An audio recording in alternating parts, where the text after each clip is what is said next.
than our failures. His peace runs deeper than our fears.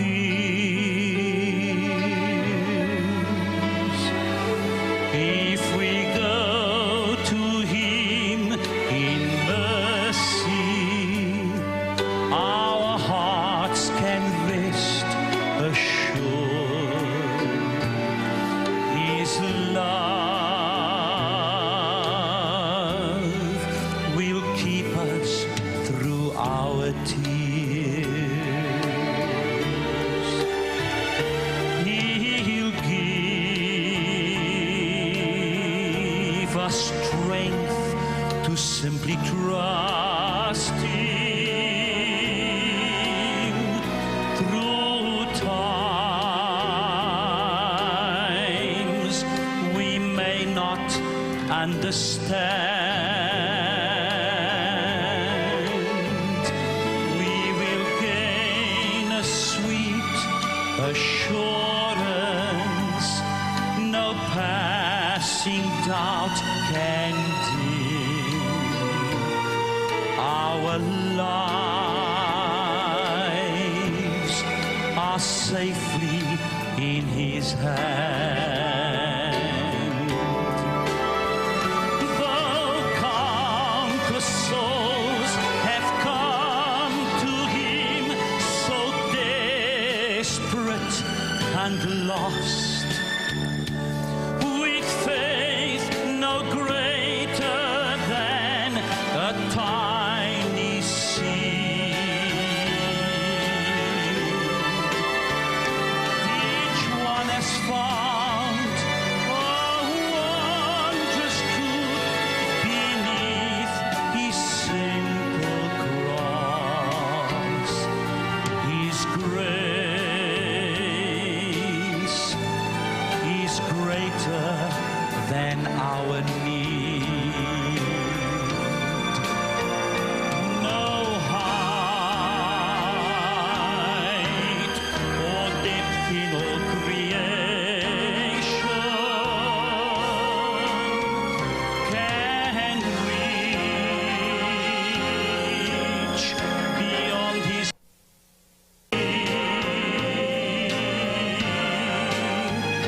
and His power has raised my spirit, a work forever done with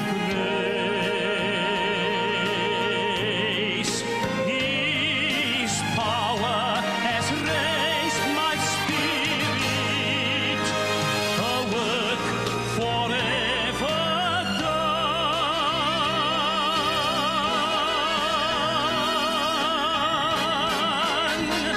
His grace is greater.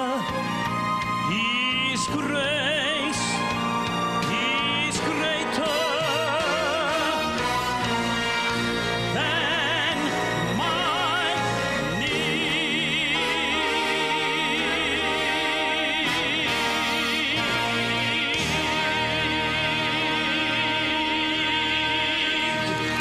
Amen.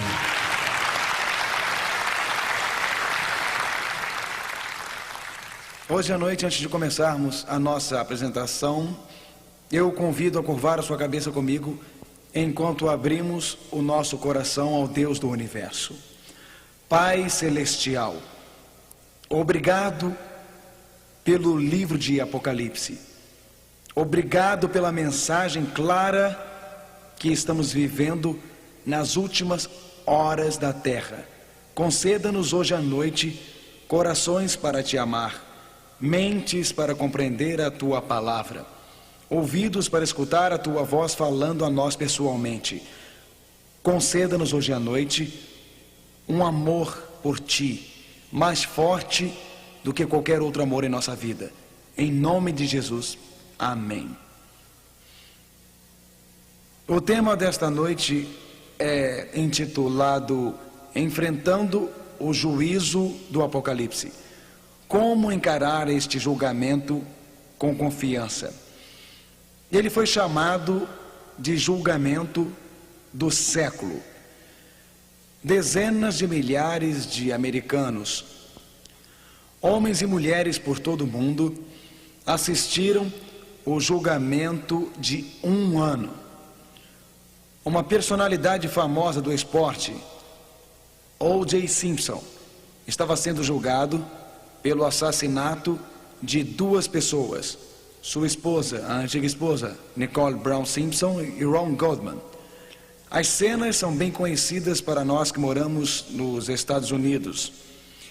E elas se tornaram cenas bem conhecidas ao redor do mundo. A personalidade foi absolvida. O juiz Lance Ito, o juiz que estava presidindo o caso, o acusado O.J. Simpson. Os advogados da defesa também se tornaram nomes muito conhecidos nos Estados Unidos e em todo o mundo. Muitas pessoas perdiam horas todos os dias assistindo ao julgamento. Provavelmente nenhum julgamento na história dos Estados Unidos polarizou tanto a nação quanto este julgamento. Marcia Clark, a procuradora assistente do Distrito de Los Angeles, era uma das promotoras públicas. E, novamente, os Estados Unidos prestaram atenção nas alegações. As alegações eram notícia nos jornais do outro dia. Escutamos enquanto Johnny Crockett deu suas réplicas. A nação estava com a atenção presa. Na verdade, milhares de jornalistas se agruparam em Los Angeles para o julgamento. Existiam repórteres no tribunal. Existiam os estenógrafos. Existiam os jornalistas da mídia. Quando o julgamento final foi dado, existiram aqueles que gritaram de alegria, outros choraram. A atenção foi focalizada para o que foi chamado o julgamento do século. Este caso, na verdade, prendeu a atenção de milhares e milhões de pessoas. Erga seus olhos da terra, não para o julgamento do século, mas para o drama das eras. Erga seus olhos de um tribunal terreno para um celestial e para o livro de Apocalipse. A Bíblia diz: e vi outro anjo voar pelo meio do céu, e tinha o evangelho eterno para o proclamar aos que habitam sobre a terra, e a toda nação e tribo e língua e povo. Milhares, talvez milhões de pessoas assistiram ao julgamento de O.J. Simpson, mas dezenas de milhões, talvez bilhões, serão atraídos pelo julgamento celestial. A Bíblia diz que uma mensagem passará por todas as nações, por todas as tribos, para todos os grupos linguísticos, para todos os povos, dizendo: com que tipo de voz? Que tipo de voz, Orlando? Com grande voz, dizendo com grande voz. Dizendo com grande voz: temei a Deus e dai-lhe glória, porque é vinda a hora do seu juízo. Apocalipse 14, versos 6 e 7. A hora do juízo de Deus está chegando. O tempo determinado para o julgamento de Deus está chegando. Aqui não é uma sessão da corte terrena, não é o julgamento do século. A corte celestial senta. Este é o julgamento das eras. Este é o drama final na história do mundo. A controvérsia entre o bem e o mal é finalmente, inteiramente, completamente decidida. O destino de toda a humanidade será decidido, não aqui num julgamento terreno, mas no julgamento das eras no céu. Daniel olhou para o alto e viu aquela cena da sala do tribunal em Daniel 7, verso 13. Ele disse: eu estava olhando nas minhas visões da noite, e eis que vinha nas nuvens do céu um como o filho do homem, e dirigiu-se ao ancião de dias, e o fizeram chegar até ele. Você vê esta cena em sua mente? Daniel olha dentro do céu e vê a suprema corte celestial se assentando. Ele vê 10.000 vezes, 10.000 seres querubins e serafins e seres angélicos apresentando-se na corte celestial. Ele vê o ancião de dias, o Pai assentado, e ele vê o Filho do Homem vindo com as nuvens do céu para o Pai. Pai e Filho se sentam. A suprema corte do universo reuniu-se. Eu continuei olhando, até que foram postos uns tronos, e um ancião de dias se assentou. O seu vestido era branco como a neve, e o cabelo da sua cabeça como a limpa lã. O seu trono chama de fogo. Milhares de milhares o serviam, milhões de milhões estavam diante dele. Daniel 7, verso 10. A corte se assentou e os livros foram abertos. Aqui não é assento de uma corte terrena. Este não é assento de um julgamento terreno. A corte se assentou. A corte celestial, o Pai sentou. O Filho veio até o Pai. Milhares de anjos vieram. Esta é uma cena magnífica, uma cena majestosa, uma cena gloriosa. Esta é uma cena impressionante. A suprema corte do universo se assentando. A Bíblia diz: os livros foram abertos, o julgamento acontece, as provas são apresentadas. Por que as provas são apresentadas? O que ocorre neste julgamento? Como este drama de destinos é decidido? Quando o Filho do Homem se assentar no planeta chamado Terra. Você recordará que no nosso último encontro, quando estudamos a época deste julgamento, a época da purificação do santuário celeste, a época da decisão do destino de toda a raça humana, estudamos a época do início do julgamento. Cada um destes encontros nesta altura da série é como uma argola unida em cadeias. Por isto é muito importante que você não perca nenhum encontro da série. Vamos ler Daniel 8, verso 14. Vamos ler juntos. E ele me disse: até 2.300 tardes e manhãs, e o santuário será purificado. Na Bíblia, um dia profético equivale a literalmente ao quê? Um ano. Então, 2.300 dias do tempo de Daniel se equivalem a 2.300 o quê? Anos. E a Bíblia fala sobre a purificação do santuário.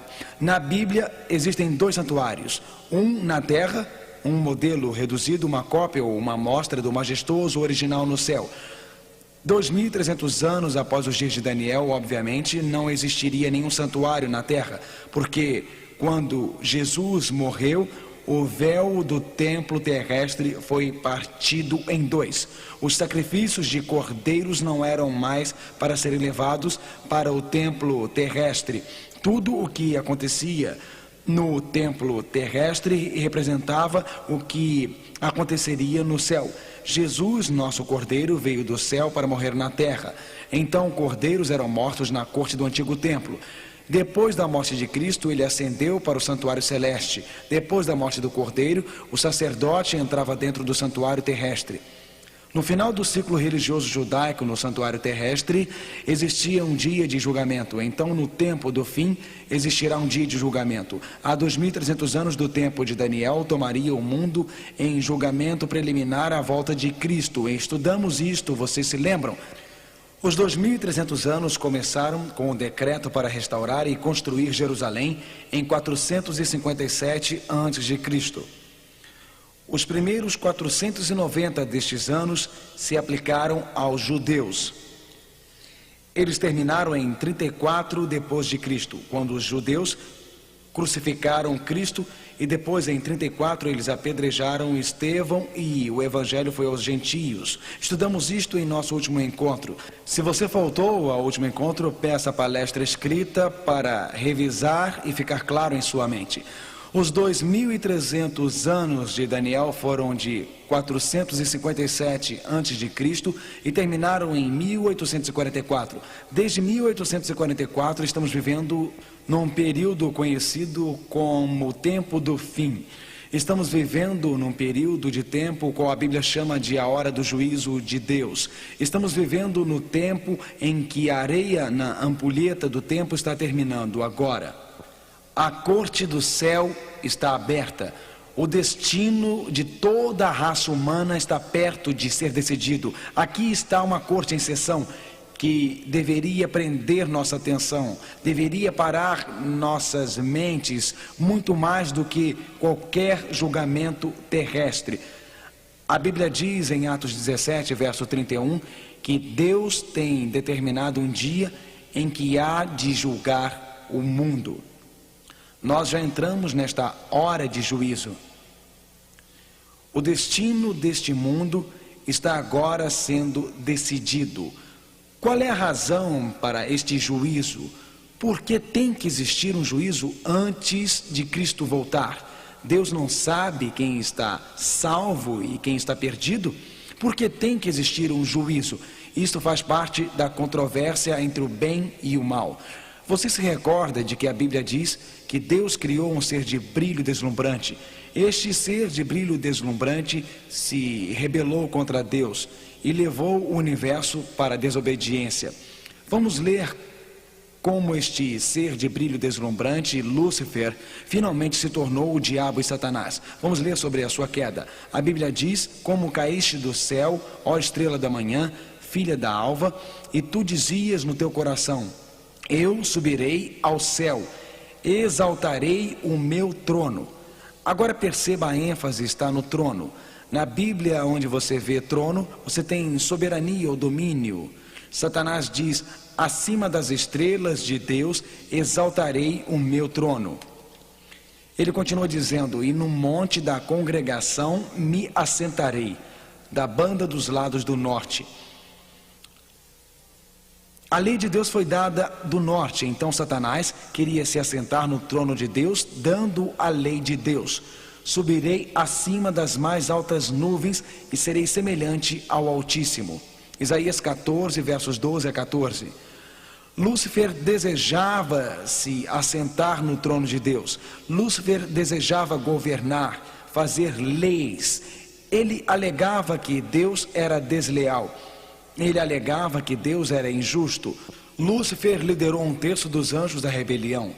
Lúcifer então veio para o planeta Terra e levou Adão e Eva para o pecado. E Lúcifer tem espalhado por todo o universo que Deus é desleal, que Deus não é justo, que o caminho de Deus não é o melhor, que a lei de Deus é mesquinha e restritiva. Então Deus está em julgamento ante seu próprio universo. E Satanás tem dito que Deus é injusto. Satanás tem dito que Deus faz leis que não podem ser cumpridas. Satanás tem dito que Deus não quer que nós sejamos felizes, que Deus é parcial, que Ele tem prediletos. Os registros celestiais revelarão a justiça de Deus. Antes de Deus eliminar o pecado do universo, antes de Deus limpar o universo, antes de Cristo voltar para colocar um fim a tudo isto, será mostrado perante todo o universo, perante um mundo à espera e um universo alerta, que Deus nos ama muito, que Ele fez tudo o que era possível para poder salvar todos os seres humanos. Eu e você somos testemunhas neste julgamento. Enquanto nossas vidas aparecerem perante Deus no juízo, Deus diz para os anjos: eu poderia ter feito mais alguma coisa para salvar Mark Finney? Eu poderia ter feito mais alguma coisa para salvar Harry ou Joana? Enquanto nossos nomes aparecerem perante Deus, será demonstrado que qualquer um que esteja perdido não está perdido porque Deus não lhe deu uma oportunidade, porque eles não tiveram uma oportunidade, porque Deus não os amava, porque Deus não desejava a sua felicidade, porque Deus não era misericordioso. Eles se perderam por causa da sua escolha, do seu poder de escolha. Quando Jesus criou a raça humana, Ele não nos criou como uma espécie de poeira cósmica na multidão, mas Ele nos criou como indivíduos. Ele criou cada um de nós com a capacidade de escolha. Ele criou todos nós com a oportunidade de fazer escolhas racionais e morais. O poder de escolha é o maior poder que cada um de nós possui. E a Bíblia diz que o juízo pedirá conta de como usamos o poder de escolha para nós mesmos. Você está salvo ou perdido? Está nas suas mãos. O destino da salvação da sua alma não está no meio ambiente, não está na sua hereditariedade ou no que está ao seu redor, mas o seu destino é determinado pelas suas escolhas. A Bíblia ensina a realidade do juízo. Romanos 14, verso 12, leiam juntos, por favor. De maneira que cada um de nós dará conta de si mesmo a Deus. De maneira que cada um de nós, a Bíblia ensina a realidade do juízo. Cada um de nós dará conta de si mesmo a Deus. Alegre-te, mancebo, na tua mocidade. Recrie-se o teu coração nos dias da tua mocidade. Eclesiastes 11, verso 9. E anda pelos caminhos do teu coração e pela vista dos teus olhos. Sabe, porém, que por todas estas coisas te dará Deus a juízo. A Bíblia ensina a universalidade do juízo. A Bíblia ensina que todo ser humano tem um caso pendente no tribunal de Deus. Somos responsáveis pelas nossas escolhas. Somos responsáveis pelas nossas ações. Somos responsáveis pelas nossas decisões. A magnitude deste juízo, o juízo penetra na nossa vida pessoal. A Bíblia diz, Eclesiastes 12, verso 14, porque Deus há de trazer, quais são as próximas palavras?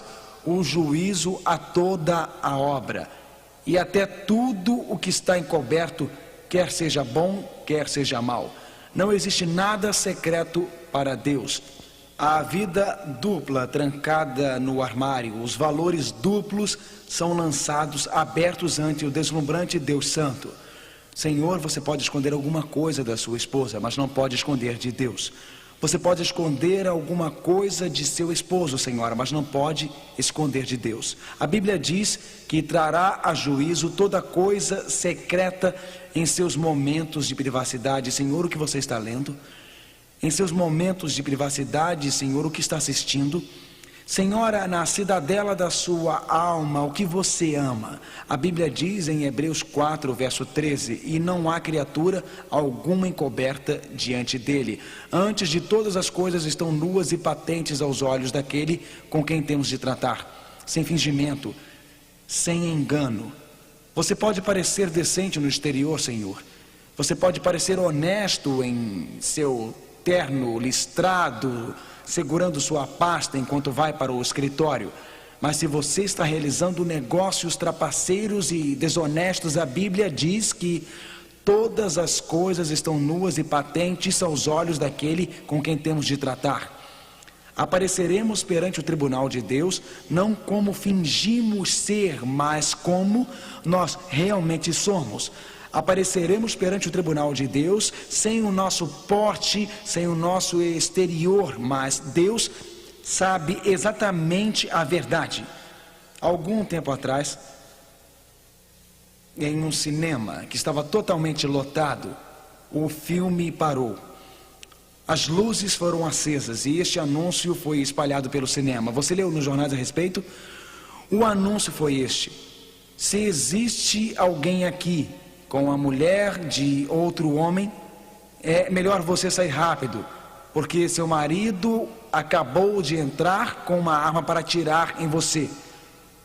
17 casais se levantaram e correram porta fora. Isto seria divertido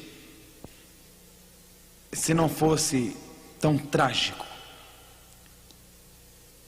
Você pode saber o que você está fazendo, e pode ser feito coberto pela escuridão, pode ser feito secretamente. Aquele caso pode ser feito secretamente, aquele negócio conduzido ilicitamente. Aquela fraude pode ser feita secretamente. Aquela mentira, você pode ser uma coisa dentro da igreja e pode ser outra coisa fora da igreja. Você pode ser uma coisa em sua casa e outra coisa nos negócios. Você pode ter uma bela fachada ao seu redor, mas o egoísmo, cobiça e luxúria podem residir em seu coração. E no juízo será claro, será evidente, porque os registros aparecerão perante Deus quando vier o juízo. A Bíblia diz: Senhor, tu me sondaste e me conheces, e conheces todos os meus caminhos. Salmos 139, versos 1, 3 e 16. E no teu livro todas estas coisas foram escritas, as quais iam sendo dia a dia formadas, quando nem ainda uma delas havia. A Bíblia diz: tu me sondastes, ó Deus. Como você se apresentará no juízo? Existe cobiça em seu coração? Existe luxúria em seu coração? Existe egoísmo em sua mente? Você está preocupado com orgulho? O pecado destrói. Como você se apresentará quando estiver perante Deus e você diz: Mark, eu não sei se vou conseguir passar nesse juízo? A Bíblia diz que o juízo vai profundamente, não só em nossas ações, mas em nossos pensamentos e nas nossas palavras. Perceba a profundidade do juízo. Deus sabe tudo sobre nós: pensamentos, palavras, realizações e ações. Mateus 12, versos 36 e 37 dizia: mas eu vos digo que toda a palavra ociosa que os homens disserem, hão de se dar conta no dia do juízo, porque por tuas palavras serás justificado. Leia a última frase comigo, por favor. E por tuas palavras serás condenado. A Bíblia diz que nossas palavras são levadas a juízo. Cada palavra que nós falamos, quando você estuda a Bíblia, as palavras representam uma parte muito importante. Moisés falou palavras iradas.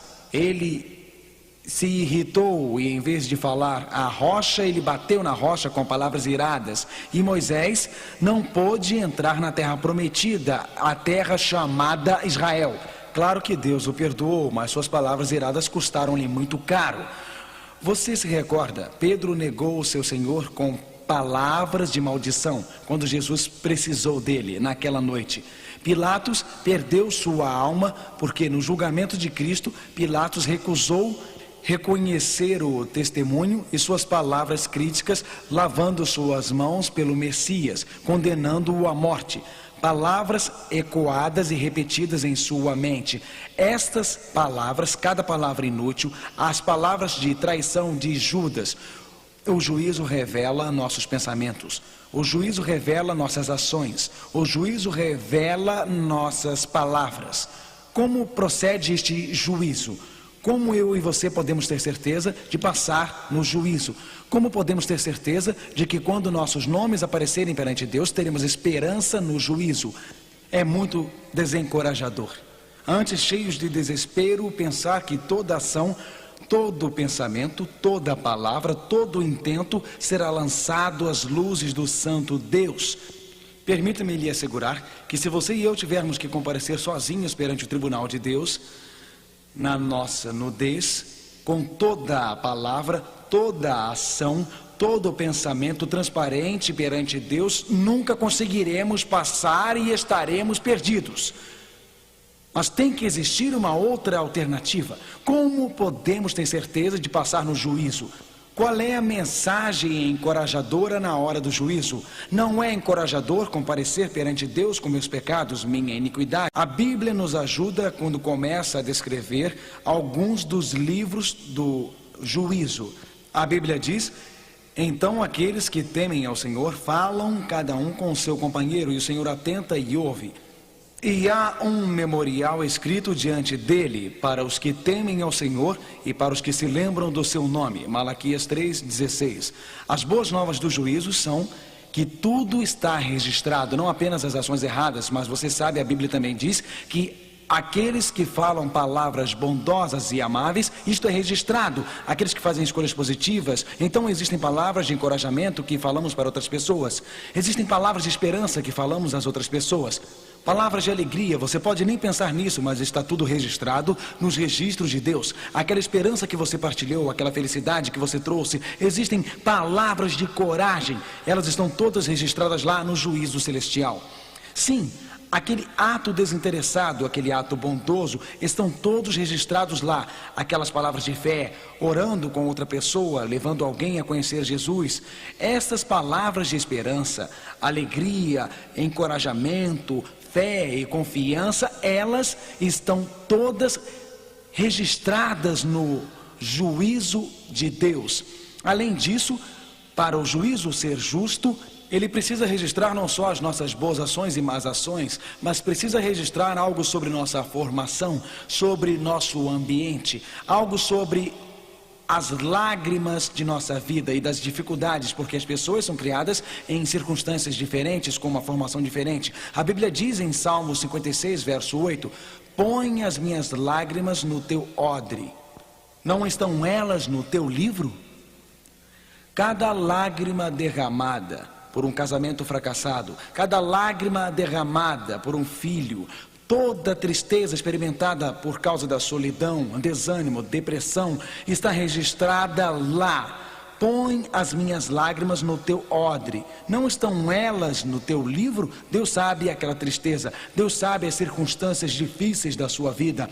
Deus sabe, como diz a Bíblia, do poço onde você foi retirado. Deus sabe que você tem vivido naquele apartamento apertado, 4, 5 pessoas em um quarto. Ele conhece a pobreza, o desânimo, o pesar do seu coração, a sua tristeza. Deus sabe das suas lágrimas, sabe do seu desapontamento. Está tudo registrado lá. O que eu realmente sou, minhas lutas, meus conflitos, minhas alegrias, minhas tristezas, as boas ações, os atos maus, tirando a fachada, a parte que todos veem, fica o que eu sou, o autêntico eu, o eu genuíno, o verdadeiro eu. Isto é o que parece perante o trono divino. Ele sabe onde eu nasci, ele sabe da minha formação, ele conhece as minhas alegrias, ele conhece minhas tristezas. Então você pergunta: como ter certeza de ser aprovado no juízo? São as boas ações pesadas contra as más? Se eu tiver 5.192 boas ações e somente 5.191 más ações, será que Deus as pesa numa balança? Não há nada mais distante da verdade. Vamos examinar os registros divinos e um livro em particular. Claro que nossas boas ações estão registradas, claro que nossas más ações também refletem o que somos. Elas refletem nossas decisões, refletem nossas escolhas. Mas aqui está o livro mais importante de todos o que a Bíblia menciona. Aqui está um livro da Bíblia. Se o seu nome estiver escrito nele e permanecer, você estará eternamente salvo.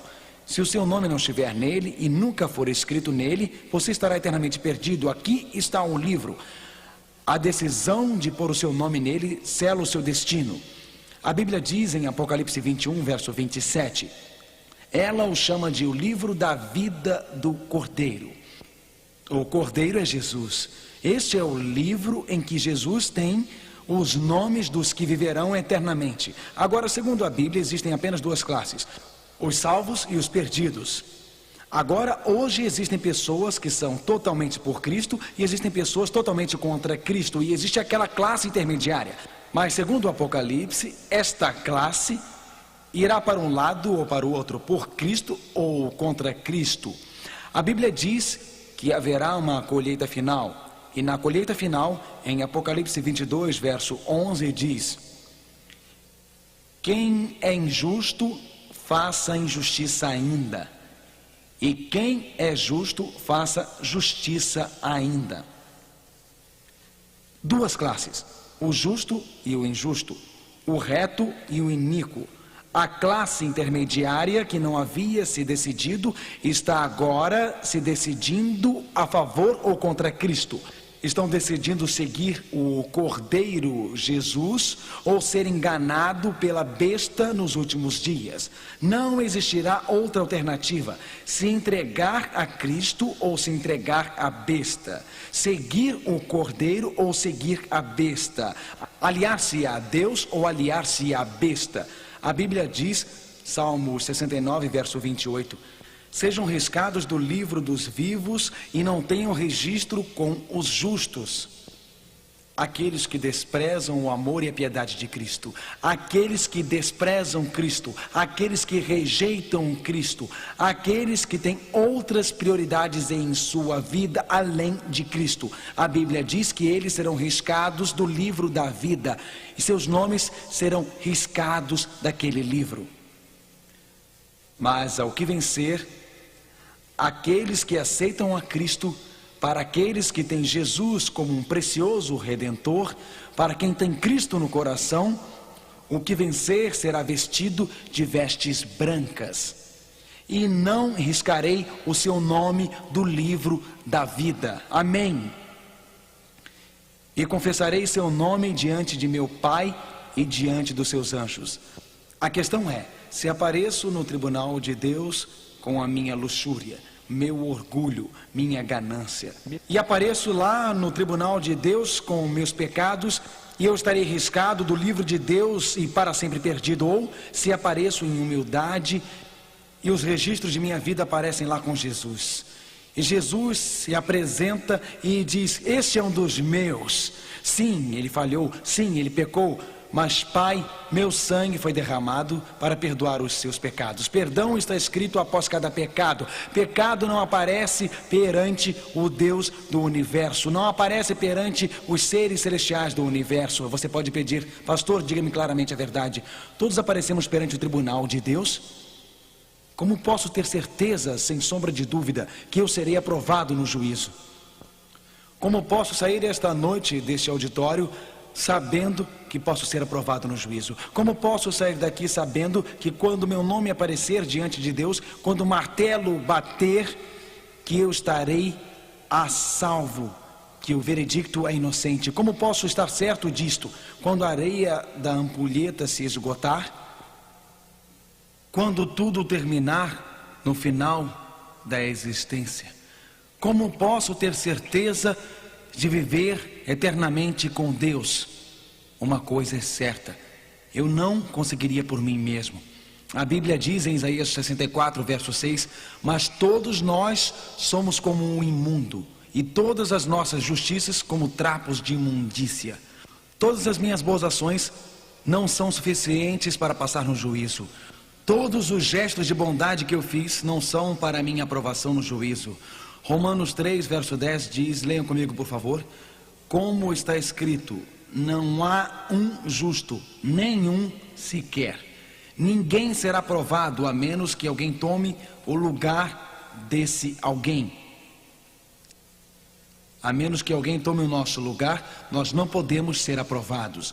A lei de Deus nos condena. A lei de Deus nos diz somente: não matarás. Ela quer dizer, nem sequer fique com raiva de alguma pessoa. A lei de Deus não diz apenas não adulterarás. Ela diz, nem pense em luxúria. Você é puro 100% do tempo. Sua motivação nunca é egoísta. Nós não podemos ser aprovados a menos que venhamos para a cruz, a menos que aceitemos a vida perfeita de Cristo no lugar de nossos fracassos. Bom, Jesus viveu uma vida perfeita porque ele sabia que você viveria uma vida imperfeita. E no juízo Jesus quer fazer uma troca divina.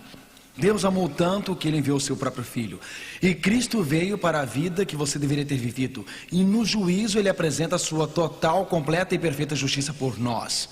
Ele veio morrer a morte que você merecia, para que no juízo você não fosse condenado à morte, porque Cristo se apresentará e dirá, vamos ler juntos João 5, verso 24. Quem ouve a minha palavra e crê naquele que me enviou, tem a vida eterna e não entrará em condenação. Que palavra maravilhosa, meus irmãos. João 5, versículo 24. Esta é a verdade.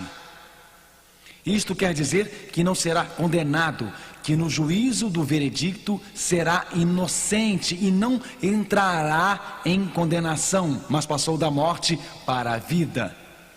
Amém. Você quer passar da morte para a vida? Quantos de vocês nesta noite querem passar da morte para a vida? Jesus tomará o seu lugar no juízo. Um dos lugares mais belos e magníficos que eu já vivi foi na Europa. Minha esposa e eu vivemos 5 maravilhosos anos em Londres. E em Londres, nos arredores, Londres tem um charme especial para nós. Quando você visita Londres, os guias geralmente levam os visitantes para a Casa da Moeda. E lá dentro, os guias o levam para ver uma balança magnífica. A realeza visita a Casa da Moeda frequentemente. E até levam junto visitantes reais. Nesta balança fantástica, onde eles pesam a moeda britânica, quando o guia chega lá, ele põe 2 pedaços de papel na balança. E a balança fica equilibrada. E é tão precisa e não se move. Aí ele toma um dos pedaços de papel lá, na Casa da Moeda inglesa. A seguir, ele escreve o seu nome naquele papel. O seu nome ele escreve. E então ele coloca de volta na balança. Imediatamente aquela balança precisa baixa para um lado com a assinatura do guia. E enquanto o prato com a assinatura do guia é abaixo, o outro prato sobe. A assinatura do guia fez toda a diferença. No juízo, não são as boas ações contra as más, amigo. A diferença é se a assinatura de Jesus está após o seu nome. Não importa quantas vezes você tenha falhado, não importa em quantas vezes você tenha fracassado, Jesus diz, venha aqui. Deixe-me ser seu advogado no juízo. Jesus diz, estamos nos últimos dias, não é hora de se perder tempo. Jesus salva, a Bíblia diz, pois ele é capaz de quê? Salvar. Ele é capaz de salvar? Pode fazer isso? Pode ele habilitá-lo para aprovação? Ele pode salvar. Quem ele é capaz de salvar? Todo mundo. Todos que vão ao Pai por meio dele. Eu quero isso, você não quer? As únicas pessoas que não serão salvas são aquelas que não vão até o Pai por meio de Cristo. Salvação é simples. Você falhou, decepcionou a Deus, você praguejou, xingou, roubou, cometeu adultério, ou talvez você seja um respeitável pecador. Você não cometeu nenhum destes pecados grosseiros, mas por dentro você é egoísta, avarento e insano. Jesus pode te perdoar. Ele pode salvar a todos, qualquer um que vá ao Pai por meio dele. Jesus, porque ele vive para fazer intercessão por eles. Hebreus 7, verso 25. Jesus intercede por você. Quando meu nome vier perante Deus, virá uma enorme lista de pecados. E Deus diz, aqui estão os seus pecados. Jesus diz, Pai, tu enviaste o teu Espírito a ele. Pai, tu o rogaste. Pai, tu o amaste. Pai, eu morri por ele. Pai, eu imploro. Ele quebrou a lei, mas eu guardei a lei. Ele merece a morte, mas eu mereço a vida. Pai, põe toda a dívida dele em minha conta agora. E todos os anjos cantam, Santo, Santo, Santo. Todos os anjos se regozijam, porque Jesus nunca perdeu um caso. Jesus nunca falhou para aquele que colocou a vida em suas mãos. Mas o nome do outro homem aparece, o nome de outra mulher aparece. Mentiras, enganos, roubos nunca foram a Jesus. Nunca entregaram seu coração para Jesus. Nunca o aceitaram. Este homem, esta mulher, este rapaz, e os pecados que eles cometeram brilham de forma tridimensional perante todo o universo. E Deus diz, fiz tudo o que era possível, Ele estendeu o seu amor, estendeu sua misericórdia, Ele tentou salvá-los, nada mais podia ser feito. E após os nomes, perdido por toda a eternidade. Existem apenas 2 classes. A Bíblia diz em 1 João 2, verso 1, temos um advogado para com o Pai, alguém que é por nós, alguém que nunca perdeu um caso, Jesus Cristo, o justo. Eu quero que Jesus me represente no juízo. E quando meu nome for chamado perante o universo, quando for revelado que eu quebrei a lei de Deus e preciso de um Salvador, eu preciso de um Redentor. Quando a vida acaba, Quando estamos doentes numa cama, deitados, não faz nenhuma diferença quanto dinheiro tem no banco. Não faz nenhuma diferença quanto é a sua herança. Quando você estiver respirando o seu último fôlego, só uma coisa importa: minha vida em Cristo. Eu tomei a decisão mais importante da minha vida: servir a Cristo. Na hora do juízo de Apocalipse, com a areia terminando na ampulheta do tempo, pouco antes do fim, a decisão mais importante da vida será: você tomou a decisão de seguir a Cristo? Você está escondendo algum pecado em sua vida? Se agarrando a pecados em sua vida? Existem coisas das quais não quer se separar? Olhe, Deus não pode perdoar nenhum pecado que eu escolho conscientemente me apegar. Deus não pode perdoar nenhum pecado que eu goste tanto que não irei confessá-lo. Somente quando vou a Ele, confessando os meus pecados. Somente quando vou a Ele, nesta última hora da história da terra, arrependido dos meus pecados. Somente quando vou abrindo o meu coração a Ele, Ele pode salvar-me na hora do juízo. A Bíblia diz que o tempo é curto. A Bíblia diz que agora é a hora. Apocalipse 22, verso 12. E eis que cedo venho, e o meu galardão está comigo para dar a cada um segundo a sua obra. Jesus está voltando para distribuir o galardão. E nesse momento, as decisões que fazemos estarão decidindo o nosso destino eterno. Steve foi criado num lar cristão. Estudou numa escola cristã.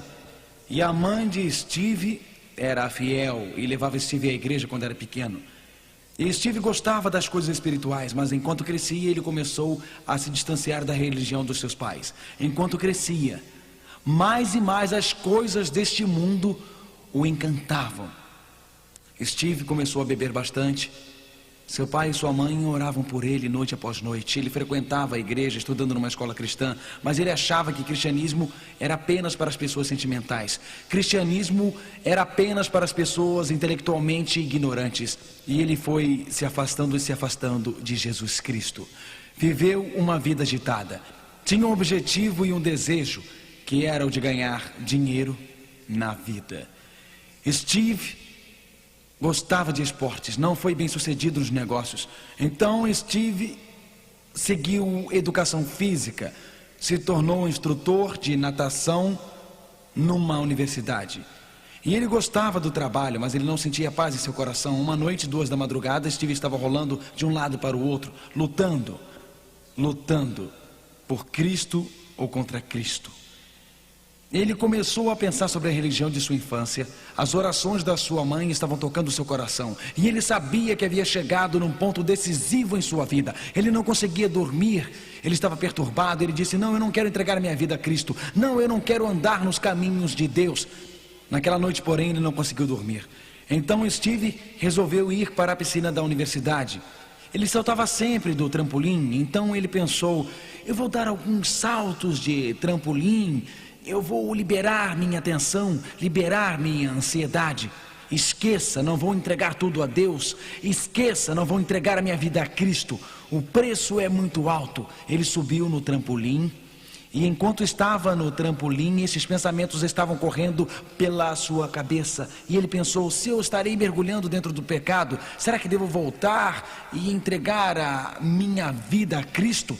O que devo fazer? Ele estava nessa terrível angústia mental, nesse terrível conflito interno. Ele pensava nas coisas que poderia tirar ou abandonar, hábitos que teria que colocar de lado. Mas ele pensou no juízo, ele pensou na eternidade, ele pensou na salvação. E enquanto estava no trampolim, esticou as mãos para dar um salto de anjo. A lua estava brilhando atrás dele. E enquanto ele esticava os seus braços, ele formava a silhueta de uma cruz na parede atrás dele. Ele começou a pensar imediatamente no quadro dependurado no seu quarto de infância e adolescência da cruz do Calvário. E disse: ó Deus, tu estás dando hoje à noite um sinal do teu amor. Ele desceu daquele alto trampolim e se olhou ao lado da piscina. E disse: Jesus, eu estou tomando decisão por ti. Eu não posso ir adiante. A sua alma se encheu de paz aquela noite.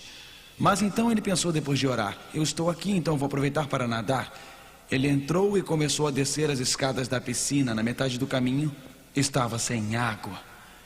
Ele desceu até o fundo da piscina e o que ele não viu na escuridão foi que a piscina estava vazia. Se ele tivesse pulado, porque naquele dia estavam limpando a piscina e escoaram toda a água para fora. Se ele tivesse pulado na escuridão, ele poderia ter quebrado o pescoço e morrido. Parado naquele trampolim foi a noite do juízo para Steve. Ele foi salvo naquela noite, porque decidiu entregar sua vida a Cristo, o Cristo vivo. Você pode fazer esta decisão hoje à noite. Se já tomou esta decisão, pode tomá-la de novo. Você pode dizer: Senhor, eu quero alcançar e pegar a tua mão. Você pode dizer: Senhor, eu prefiro ter Jesus a ouro e prata. Eu prefiro ter Jesus a toda riqueza. Hoje à noite, no juízo, você pode viver eternamente. Hoje à noite, Cristo quer falar ao teu coração. Hoje à noite, Cristo quer lhe capacitar a fazer uma decisão para a eternidade.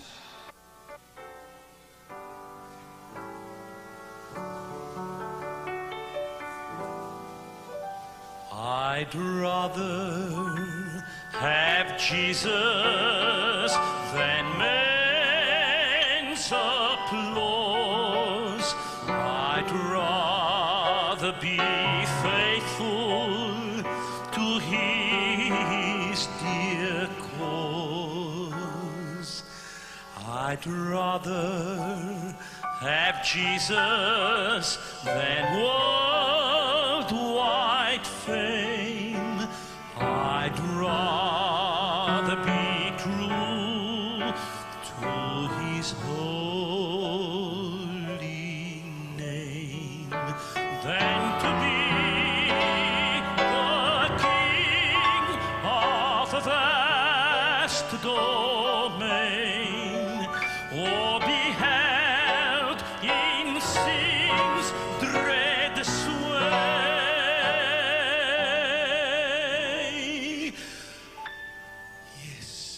I'd rather have Jesus than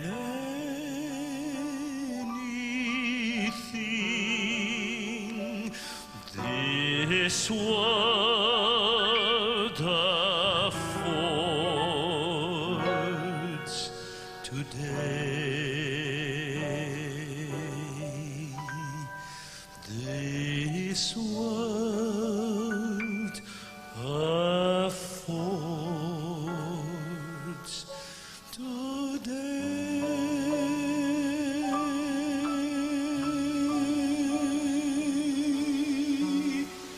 Amém. Vamos orar juntos. Ó meu Pai, hoje à noite milhares, dezenas de milhares ficaram ao teu lado. Tu conheces cada pessoa.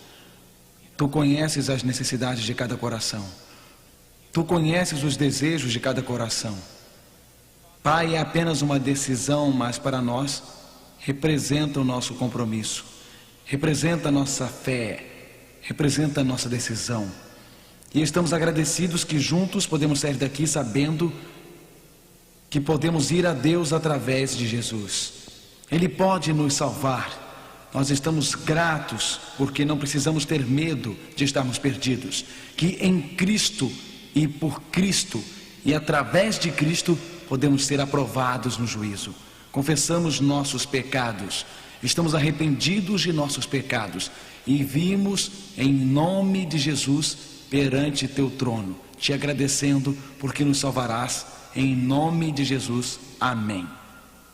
No próximo encontro do livro de Apocalipse, ilegalidade, para onde este mundo está indo.